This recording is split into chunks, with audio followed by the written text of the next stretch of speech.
What do you reckon it would cost to go to every single F1 race in a season? I go to all races, so I know what I'm spending, but I've actually gone and spent a whole lot of time researching on what you might spend lower end and upper end to attend every race. And I'm going to tell you what I've discovered in 8 seconds time.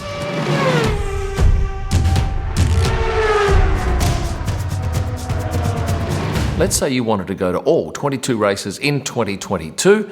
What are you going to spend for a whole year of F1? Now, with this video, I've based on travel from London and back to London. You're returning to London between most races. Obviously, for those races further afield where they're bunched in a particular area, you might stay away for 2 or 3 races in a row. We've assumed 3 nights accommodation for every race. We've based it on this year's calendar, and as you probably realise, you're travelling in peak periods for every single race, and that of course bumps up the accommodation price. I've priced budget accommodation and high end, and with the airfares I've given you a rough idea of economy and business class. Let's kick it off with a one-way flight London to Bahrain. Accommodation wise, here's a lower end and an upper end. You'll need to get into the track. Now you can either take a general admission ticket or perhaps a grandstand ticket for this price. And I should say that you can spend a lot more than that if you get an F1 Experiences Legends package at $20,000 US. Yeah, this is going to shove that rate sky high, but for the sake of this exercise, I'm giving you more modest options. You've got to Bahrain, you've got your tickets to the event, you've got accommodation, you're going to need to eat.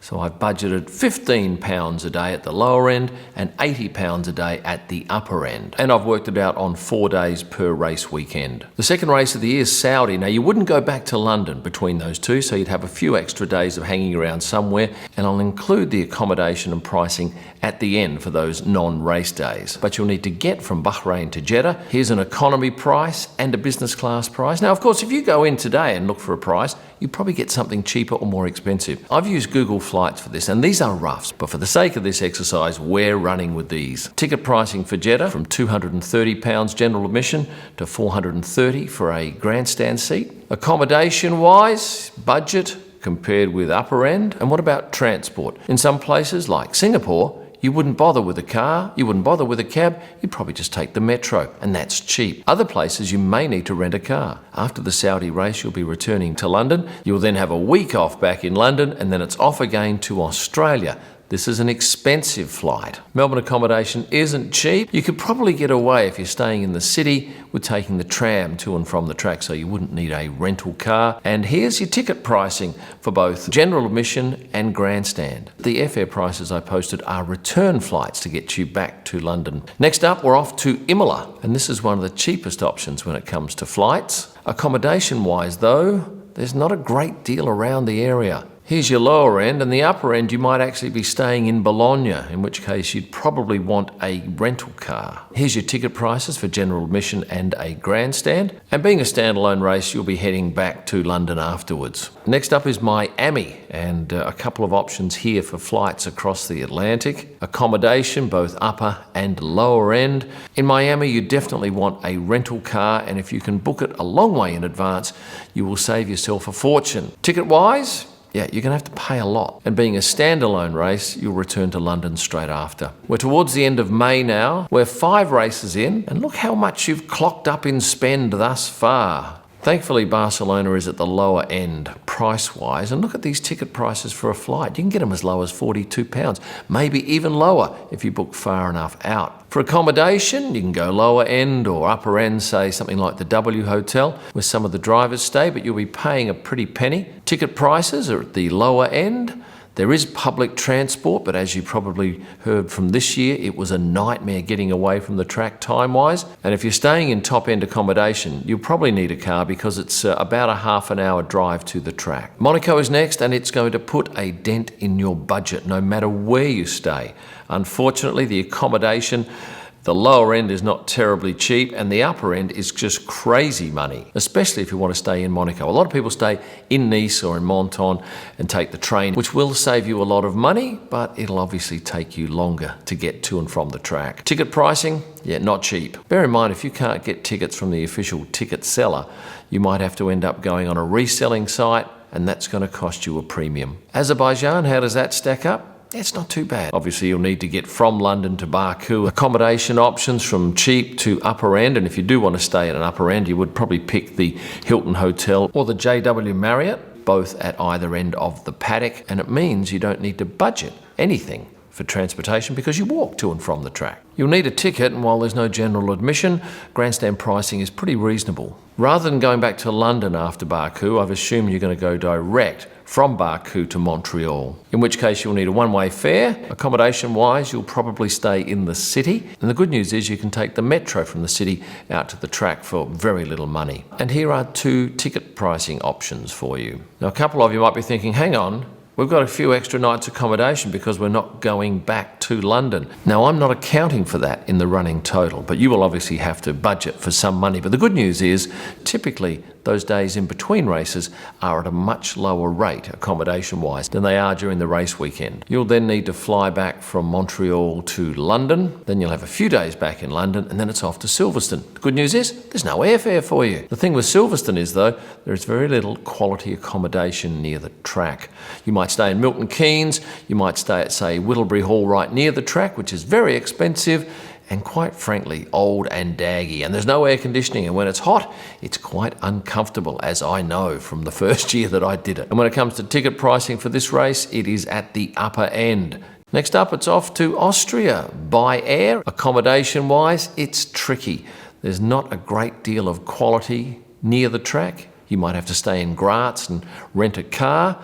Public transport, tough. Or you go real cheap and get a tent next to the track and enjoy the party atmosphere. But you will love the scenery. It is by far and away the most picturesque track that we go to. Ticket pricing, yep, this is a range you'll pay here from general admission to grandstand seating. You'll return to London after the race. We are halfway through the season and you've already spent this much money, or this much money, depending on your budget. And that doesn't include rental car, transport or food. We'll add those at the end. Round 12 sees us travelling to the south of France. Accommodation here, like Austria, is tricky.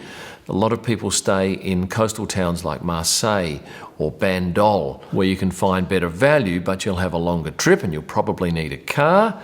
On the other hand, if you want to stay close to the track, there are 2 hotels very near, but they're going to set you back a fair whack. Ticket pricing, here are a couple of options for you. You've headed back from the south of France to London, and then your next trip is off to Budapest. This is one of the best value races that you'll find in the year. And quite frankly, I love the place. I love the city. It's a real buzz. But the accommodation I found to be quite reasonable and some very good properties. And places like the Kempinski, Ritz-Carlton, Hilton Hotel, you'll find drivers staying at, and big crowds hang around those particular hotels at night and in the morning, hoping to catch a glimpse of their favourite driver. Ticket prices too at the track are pretty reasonable, from general admission through to a grandstand seat. Round 14 is in Spa. Let's have a look at the price of flights from London to Brussels and then from Brussels to Spa, a couple of hours drive. Or you can take the train. Accommodation is tricky and can be very expensive, especially if you want to stay on the track at somewhere like La Source, where a lot of the drivers stay.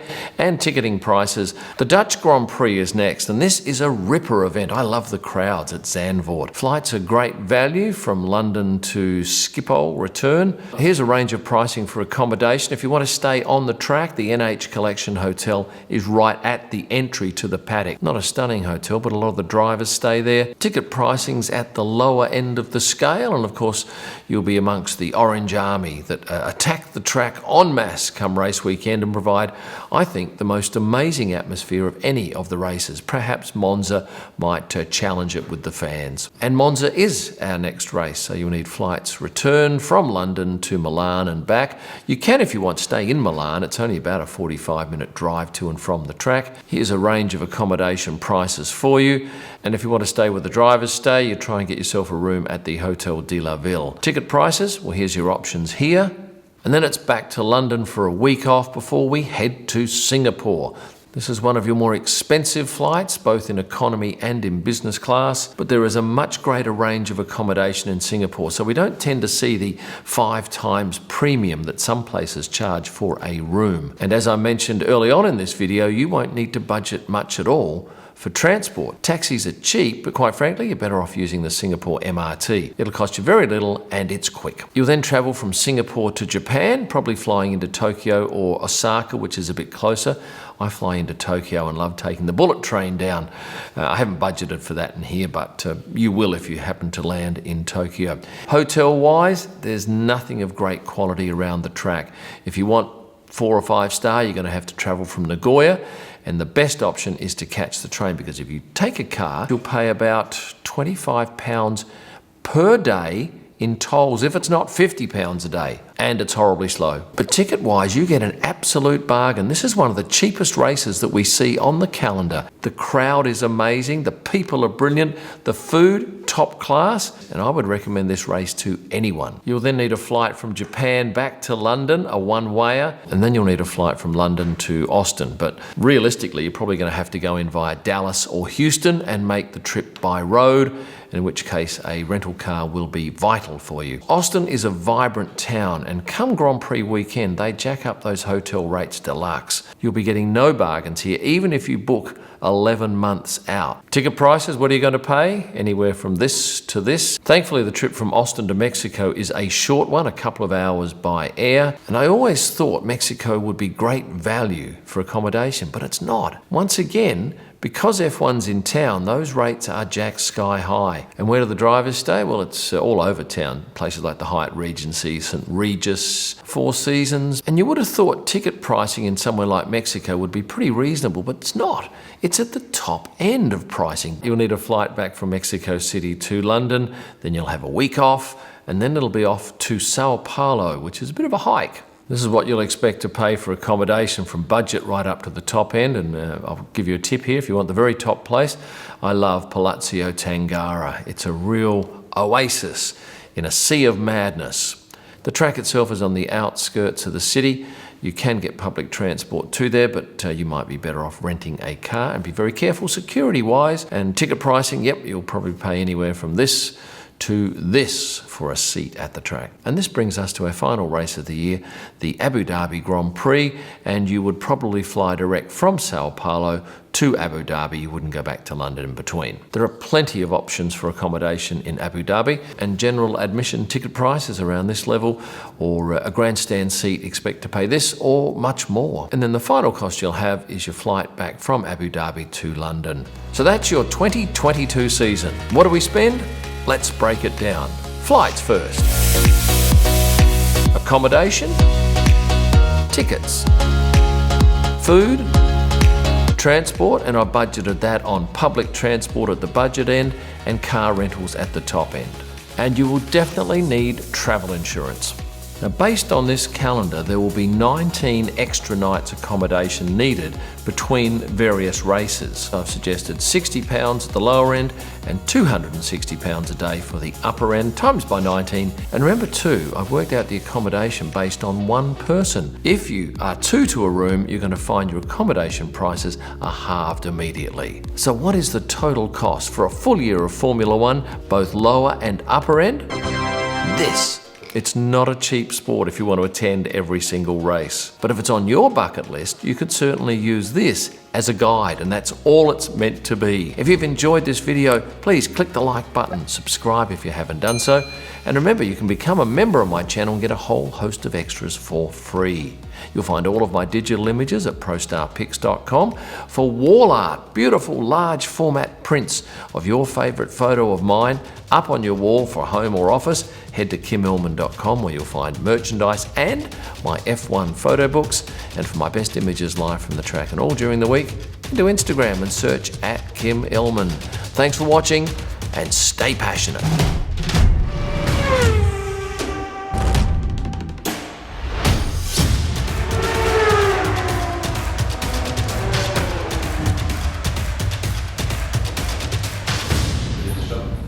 Doesn't matter.